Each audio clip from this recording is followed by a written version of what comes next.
تو اللہ تبارک و تعالیٰ نے کیا فرمایا، اولا یعلمون، کیا وہ نہیں جانتے، ان اللہ یعلم، بے شک اللہ تبارک و تعالیٰ تو جانتا ہے نا، جو وہ چھپاتے ہیں، جو وہ تبدیلیاں کرتے ہیں، جو اپنی طرف سے لکھتے ہیں، جو کچھ بھی کہتے ہیں، اللہ تبارک و تعالیٰ تو جانتا ہے۔ تو جب تم نہیں بتاؤ گے، تم نہیں کہو گے کہ ہمارے کتاب کے اندر، تورات کے اندر یہ لکھا ہوا ہے، تو اللہ تبارک و تعالیٰ نہیں بتائے،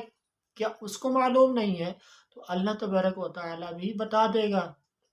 تو اللہ تبارک و تعالیٰ جانتا ہے جو تم چھپاتے ہو، جو تم کرتے ہو، جو تم کہتے ہو، جو تم تبدیل کرتے ہو